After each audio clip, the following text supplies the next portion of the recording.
Folks, it's late April. We're talking Mizzou basketball, which is certainly not of the norm, but we have a coaching change going on here at the University of Missouri. And right now, Seth Greenberg from ESPN joining us. Seth, it was a wonderful basketball season. We enjoyed your analysis on ESPN all year. It's hard to believe we're already into baseball season and it's over. We got some coaching changes. How's everything been going since the season ended for you, my man? It's been great. Life is good.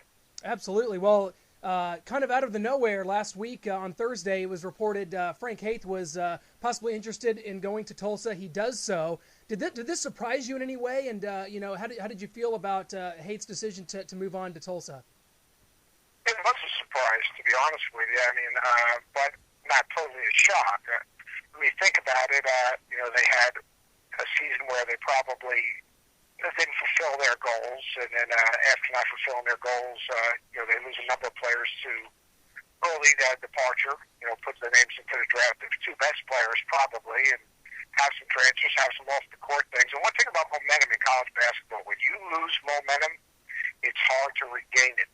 It kind of seemed, despite back-to-back NCAA years, it kind of seemed like with this NIT and with the way the team played this year that they were losing momentum. And, sometimes you lose momentum, it's time to, find a fresh start. And I think that's what Frank Haith did. Where's this program at right now? You had Mike Anderson, he leaves to Arkansas. You have Frank Haith, he leaves to Tulsa. I mean, how attractive is this position open to head coaches right now? I think it's a good job. I mean, Missouri has a tradition. They've got good fans. They've got terrific facilities. I think they're a school that's committed to being successful in basketball. They've got a good beautiful campus, and they're in a great league, a league that's winnable in terms of being competitive. It's and one thing about the SEC, I think it's moving in a good direction, but I think that it's a league that if you can recruit well, that you have a chance to win it. I think the biggest thing is everyone wants a quick fix, and to me, if I'm Missouri, I'm not looking for a quick fix.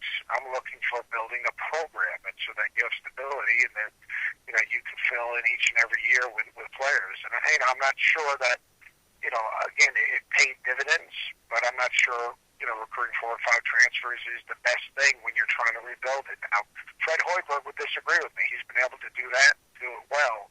I still think that you need stability within a basketball program. Have a foundation, have players that other players can mimic, and then build off of that. You're going to lose players. You recruit good players. I understand that. But I think you do need a foundation for any program, and to me, that's something that Missouri needs. And they got to find a way to connect. I mean, they got to find a way to get people back excited about Missouri basketball. Missouri, when I think about it's crazy as a player, way back in the day, I played against Missouri, and I've coached there and against them. And one thing is that they've had passionate fans, and it's there. The people are there. You got to do something to cultivate them, get them excited about what you're doing, get them to have that ownership once again, and be part of the solution. And understand. I think the biggest thing Missouri fans have to understand is, let's not have a quick fix. Let's get behind this thing, build it the right way, and get it back to where it was. You mentioned stability. How important is this hire for this team right now? The Missouri Tigers, you have, like I said, Mike Anderson, Frank Haith leave. How big is this hire, and to create that stability that you mentioned? I think it's huge. I mean, every hire is huge when you talk about your football, basketball coaches. I mean, let's face it. I mean, it's the face of your athletic department. So, I mean, it's a huge hire. It's a hire that, athletic directors, are evaluated by bottom line and the people they hire. So, I think it's an important hire for Missouri, or any school that's replacing in a power conference that's replacing their football and basketball coach. I mean, that's just the way it is. That's what goes along with the job. For basketball coaches, it's winning or losing. For athletic directors, it's balancing your budget, and it's hiring the right coaches. It's like the book Good to Great, get the right people on the bus, put them in the right seats. I mean, that's what an athletic director's job is for. Well, of course, we've heard names floating out there since the job came open last Friday or so. Andy Katz reporting that Kim Anderson would be a candidate that Missouri is seriously considering at this point. I don't know how well you know Kim, or obviously his ties to Norm Stewart. Worked as an assistant under Norm Stewart for years, just won the Division II National Championship. What kind of a hire do you think that would be for Missouri, and how serious do you think that Katz report was, or how serious do you think Missouri's interest is in hiring Coach Anderson? I would think it would be serious. I mean, I would think, I think they need to have a tie. He would give them a tie to the past when there was some continuity in the program. He had success as a Division II head coach. It's a different job. It's a different time. I think that's the hardest thing. College basketball now, where Missouri was when Coach Stewart was coaching, the league it was in, and everything else, and where it is now, it's a different game. I mean, the game, the business of the business has changed so much, even in the last 5 years, let alone since Coach has been there. But I would think the former players would be excited about that. Now, does that equate into winning? I don't know. I know Kim's a good coach. It would be a transition. I know he would be excited to have the job. Coaching is the least part of the job. It's acquiring talent. It's recruiting. It's getting people excited. It's connecting with the student body, which I think is so important in Missouri. It's then connecting with the former players, but also just the community in general. I mean, I think that's such an important thing at a place like Missouri. Well, on the other end of the spectrum, you've got fans, maybe with some lofty expectations. I mean, there has been reports that someone like Greg Marshall was Missouri's #1 target early in this thing. In your opinion, what would make someone like Greg Marshall want to make a jump like this in his career? I mean, would it just specifically be a money thing? He's not coming to Missouri. Yeah. And that's just a reality. I mean, he's not going to go to a place. He can wait and pick the job that he wants at this point. He's making a lot of money. He's in a league where he can win it potentially each and every year. He's got a terrific backcourt returning. I mean, the hardest thing about the Missouri job right now is the cover is bare. I mean, the next coach is going to lose a lot of games next year. That's just the reality of it. I'm not sure I'm a Greg Marshall why I would risk that. I mean, it's not for Missouri, maybe for UCLA, maybe for Kentucky, but I don't think he would do that for Missouri. And that's not saying anything negative against Missouri, but that's just the reality of that position. When you think of the basketball in the SEC, you're thinking of Kentucky, you're thinking of Florida. Missouri can be in the conversation because they do have a tradition, but it's still a transition period. When you change leagues, there's always a transition period of figuring out what your geographic footprint is to recruit. And I think that's one of the hardest things, right now. For the next coach in Missouri, you got to figure out. Obviously, you got to recruit in state, you got to recruit your bordering states, and then you got to figure out who within my geographic footprint within our league, where can we go to get players. Is it Georgia? Is it Florida? It's a long way from those kids from most places got to pass a lot of schools to get to your campus. So I think a big thing when you're looking at the business of the business, what is your geographic footprint, and where are you going to recruit, and what's going to be your recruiting home base besides obviously the obvious. Well, Coach, you mentioned Missouri's tradition, most of which, obviously taking place in the Big 8 and then the Big 12. Missouri makes the move to the SEC and has been in there 2 seasons.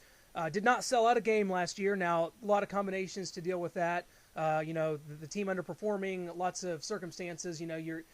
How much do you think that has affected the appetite for basketball at Missouri, this move to the SEC? Obviously, it's flourishing in football, but that's, obvious. But in basketball, do you think that's had a negative impact on the University of Missouri? Well, you're losing your natural rivalries in basketball. I mean, you think about the best of the best games, and traditions of Missouri basketball. You're thinking of the great, Big 8 rivalries. So yeah, you are. I mean, you've got to reestablish rivalries, and I think the hardest thing is for the Missouri fans is, can they get excited about Georgia to come in and play basketball? Can they get excited about LSU coming in to play basketball?